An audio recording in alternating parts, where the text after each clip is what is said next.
Quer ver como é que se faz um mood board focado em UI UX design? Então não perde essa, vem comigo. Fala galera, meu nome é André Saad e seja bem-vindo a mais um vídeo aqui do canal. No vídeo de hoje você vai aprender a fazer um mood board. Mas afinal, o que é um mood board? Eu gosto de resumir o mood board dizendo que ele conta a história inteira do seu projeto. Você consegue fazer isso através de alguns elementos visuais e eu vou mostrar para você no decorrer desse vídeo. Um ponto importante para falar sobre o mood board é que ele ajuda você a dar as diretrizes e os caminhos para você poder apresentar para o seu time qual é a linha visual que o seu design vai seguir. Que imagina só, você faz um projeto todo sem o mood board, tá? Chega lá no final, ele tá bonito assim e tá resolvendo o problema assim do usuário, mas você vai apresentar e chega o seu cliente ou o pessoal do seu time e fala, pô, eu acho que tá muito legal. Mas o problema é que eu acho que não está seguindo aqui as diretrizes do negócio, ou não está aparecendo muito aqui com a empresa, e eu acho que a gente precisa rever essa linha visual. Então, pô, você perdeu um tempão que você poderia ter economizado antes se você tivesse feito um mood board e mostrado alguns caminhos para ele. Uma dica que eu dou é que se você for fazer um mood board, não faça apenas um, faça pelo menos uns 3, que você consegue mostrar 3 caminhos para o responsável do projeto ali, que ele possa decidir junto com você o que é melhor para o projeto. Então, na sua essência, o mood board dá aquele gostinho de como o design vai ficar. Agora que você já sabe o que é o mood board, tá na hora de aprender a fazer, né? Então, vamos direto aqui para a tela. Normalmente eu tenho um template que já me ajuda a me guiar na hora de fazer o mood board. E eu divido ele em algumas partes. Eu vou começar aqui pela nossa parte de conceituação. Dentro da parte de conceituação, eu tenho direção, conceito e palavras-chave. Na parte de direção, você tem que criar um nome para a direção visual desse mood board. A parte de conceito, você vai criar uma descrição, pode ser um parágrafo ali com mais ou menos uns 5, 6 linhas, explicando qual é a ideia desse conceito visual. E aqui embaixo eu gosto de botar algumas palavras-chave que eu vou depois pensando como que eu vou implementar isso dentro da linha visual. E logo em seguida a gente tem aqui a parte de fotografia. Parte de fotografia você tem que botar várias fotos que representam o conceito e a direção visual que você está pensando. Imagina um restaurante japonês, aí você pode ter várias fotos da culinária japonesa, um chefe também, um restaurante, algo que passe a ideia que você está pensando. Logo em seguida você tem a paleta de cor. A paleta de cor é muito importante. Ela não precisa ser a paleta exata que você vai usar, mas ela serve como uma fonte de inspiração para você criar a sua paleta final. Então você pode extrair essas cores através das imagens também. As imagens podem ajudar com isso. Por exemplo, o sushi, né, lá o sashimi do salmão, ele é bem laranjão, então você poderia usar uma cor dessa. Talvez a alga ali, que é um pouco mais esverdeada, assim, escura, você também pode usar um tom desse. Então você vai começando a imaginar como você pode tirar as cores da foto para você botar aqui de uma forma mais harmônica. E aqui passando para o nosso próximo pilar, a gente tem a parte de tipografia. Eu escolho 2 tipografias, uma para títulos e outra para corpo de texto. A de títulos eu tento abusar um pouquinho dependendo do projeto. Se for um projeto 100% focado em interfaces, eu busco usar uma fonte só. Não tem problema se você quiser usar uma fonte, mas se você quiser fazer um site como o do restaurante japonês, aí você pode buscar uma fonte de títulos que lembre um pouco a cultura japonesa. E para fonte de texto, a minha dica é que você pegue uma fonte mais básica, algo que seja de fácil leitura. Eu sempre tento manter essa regrinha e tem funcionado muito bem para mim. E por fim, a gente tem as nossas referências visuais de interface. Então aqui você vai botar todas as coisas que você gosta. Por exemplo, você vai lá no Dribbble, você vai lá no Behance, você vai em todos os sites aí de referência visual para UI UX.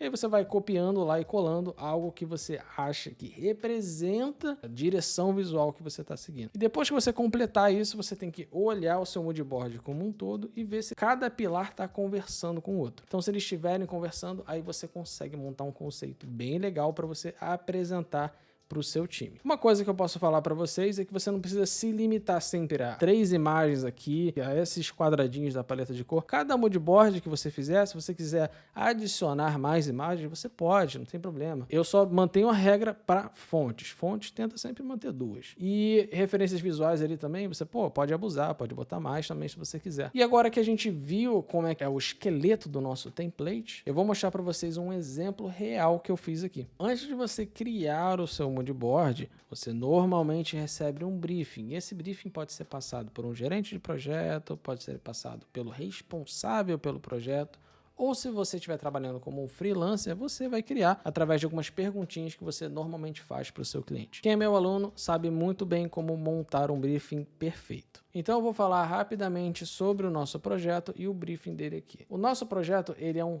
restaurante mexicano. O nome dele é Sol e Sabor. Eu vou dizer assim, Sol e Sabor. Não sei como é que se fala. Talvez seja assim, talvez não seja. Eu não sei falar espanhol. Vamos lá. A descrição do Sol e Sabor é um restaurante vibrante e acolhedor que traz uma energia e autenticidade da cultura mexicana para o centro da cidade. Então, a gente quer trazer toda essa cultura e toda essa potência da gastronomia mexicana para dentro da identidade visual. Tem bastante coisa aqui que eu acabei escrevendo que eu acho que não vale a pena ficar lendo aqui tudo para vocês. O nosso público-alvo ele é composto por adultos jovens e adultos de meia idade, entre 20 e 45 anos. Até porque muitos ali da comida mexicana, restaurante mexicano, você pode ali beber, né, a tequila e tudo mais, tem os mariachis, tem todas aquelas coisas bem temáticas. Então é ideal que a gente foque num público um pouquinho mais velho que já pode consumir álcool. E além disso, eles apreciam a culinária mexicana e estão em busca de uma experiência gastronômica autêntica e vibrante. Tá vendo que a gente está usando bastante as palavras autêntico, vibrante, então isso é bastante importante, a gente pode trazer isso para o nosso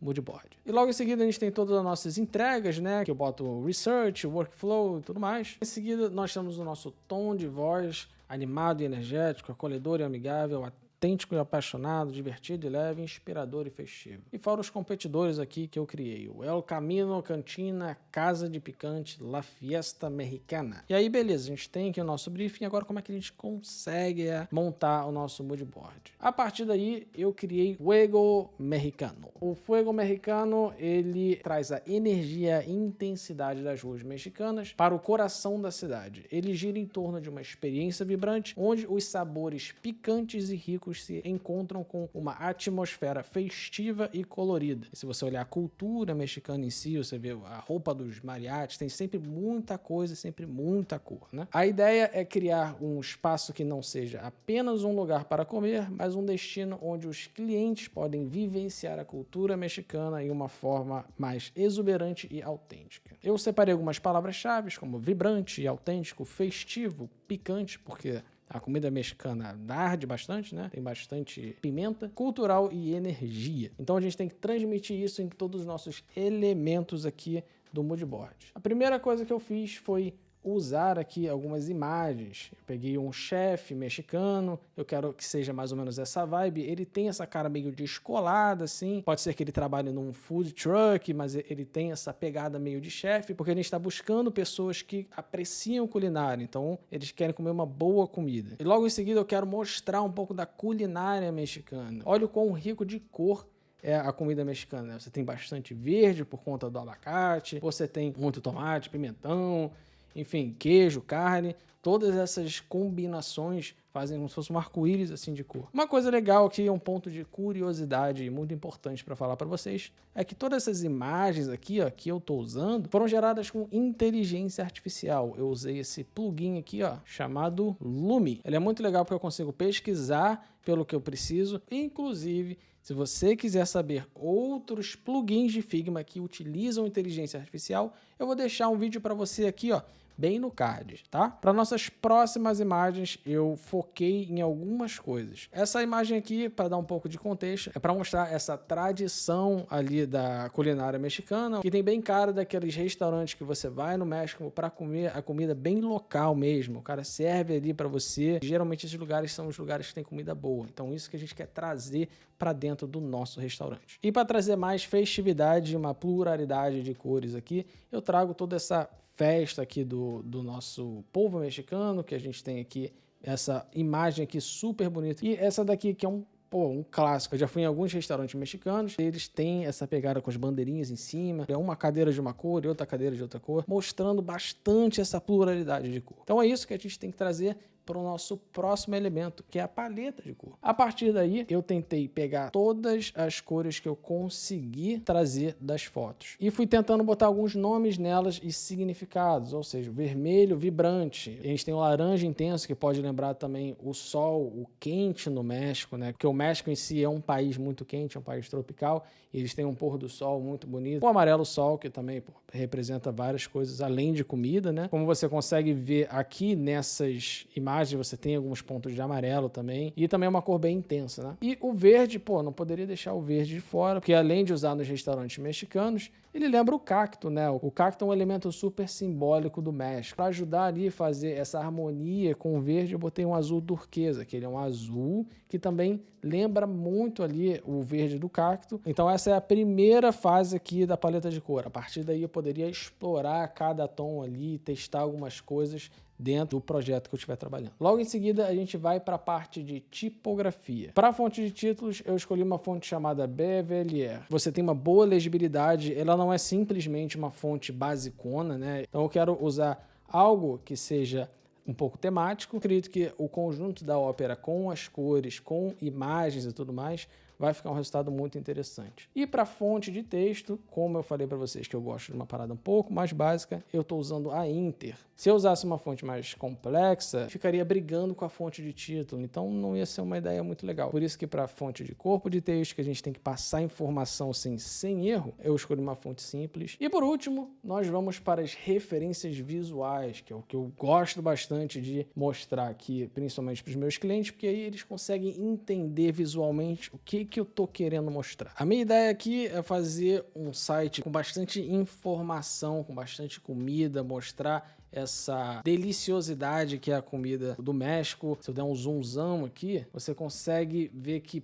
tem um queijão derretido, esse hambúrguer bem suculento, então eu quero passar e ter essa mesma referência para a comida mexicana. Poderia ter uns nachos voando com queijo, enfim, algumas tortilhas. Ia ser uma parada assim bem interessante. Então essa pegada que eu estou querendo passar. Uma outra coisa que eu gosto muito de utilizar nos meus projetos é ilustração. Então, esse aqui no caso a gente tem dos luchadores, né? Que é algo super cultural do México, né? Uma tortilhazinha ilustrada, fazer um burritinho, um nacho, sim. Pode até transformar isso num personagem. Isso aqui é um bom exemplo da fonte, assim. Você vê que tem uma fonte bem pesadona lá atrás, mas ela está integrada com uma pessoa aqui no caso, fazendo meio que como se fosse uma ilustração. Então, essa pegada aqui eu gosto bastante, porque lembra algo tipo um pouco mais jovem, um pouco mais moderno, e a gente botaria todos os elementos ali de comida e ia ficar um negócio bem legal. E nossas últimas duas referências tem bastante cor vibrante, né? Essa daqui eu gosto muito por conta do contraste, né? Você tem uma cor quente,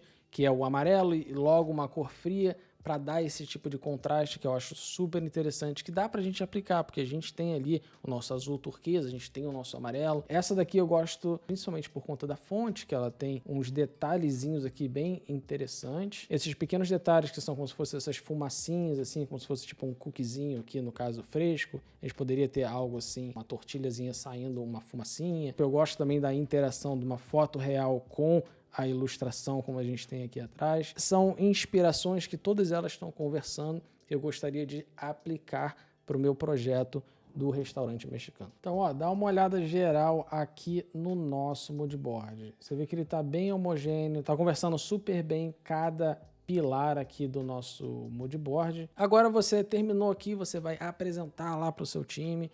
Eles vão ver e vão poder dar alguns feedbacks.